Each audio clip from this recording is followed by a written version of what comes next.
happening there. You know, it's a nice little park effect, you know.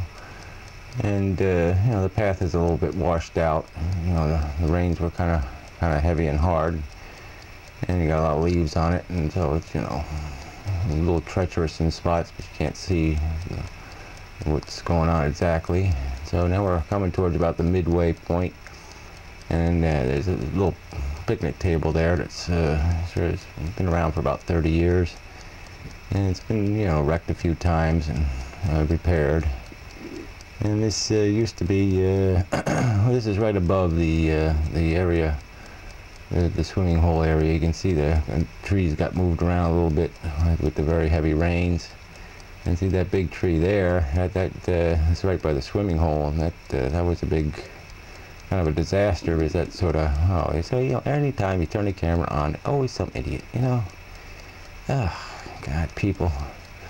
Anyway, so there's the picnic table, you know. And you know, there's the tree that used to be standing up and used to kind of hold the bank together, so you could get the little area of the stream pretty deep. And you know, now that's all washed out, though. It's probably never gonna be 5 feet deep again, I don't think. So that's kind of disappointing. And there's another flower thing I put up, you know, but the frost took care of that. It did used to look like something, and not a bunch of dead garbage, but you know, everything turns into dead garbage eventually. That's where we're all heading eventually. That's, you know, life is, you know, the way it is, blah blah. So, you know, but that used to be the swimming hole there, and you can see it's just kind of a foot deep, kind of washed out all together, just like it's never even existed. It's just quite amazing, you know. And it's too bad.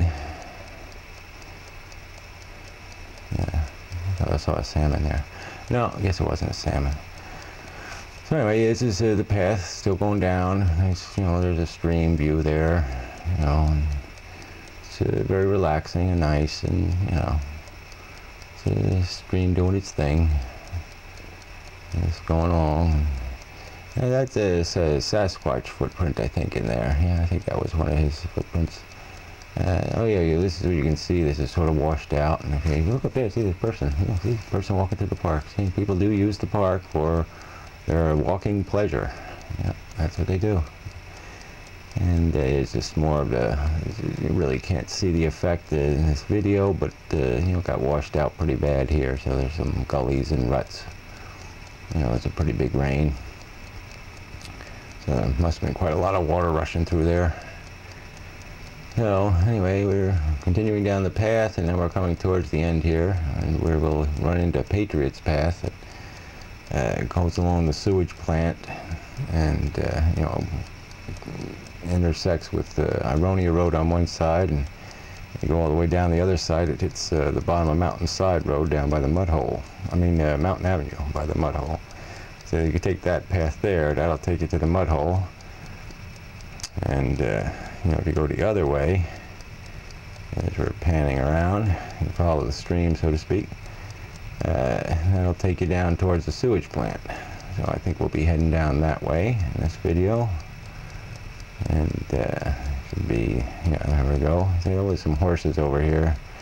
Thought maybe I could get a picture of them, but didn't work out too well. I got a back end of a horse. And look at that, the horse hiding behind a tree. And you know, it's interesting. Horse eating grass. Yeah, but you know, hey, you do what you can. No, okay. So the horses weren't very cooperative. See, as soon as they knew I was watching, they decided to hide behind trees. I mean, that one you can kind of see why. He's in kind of a rough shape. But anyway, so there was a person there trying to break into the sewage plant, I believe. I think it was a terrorist, and I think my presence there scared him off. And so I think I saved the town from a terrorist attack on their sewage plant. I believe I did. So I was looking down in there, and there's the sewage plant there. You can see the whole. These are what you call evaporating pools in the front. There's two of those, and that's why they have like a little fountain in there. Is because they're basically trying to evaporate the water. And you see a bulldozer going by. They're doing quite a bit of construction still. And so this was an attempt to get a better view, but You know, it really didn't work out too well, but you can see, you know, water squirting out, so the idea is to evaporate the water.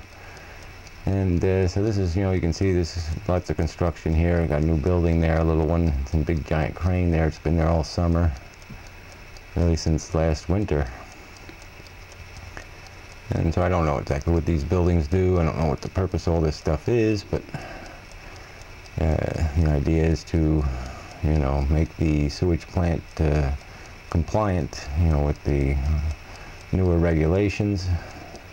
So these are basically, there's two pools here. That was basically the old sewage plant. That was all it was those two pools. And they put a new one in the back, you know, with big jets on it and stuff, a real fancy one.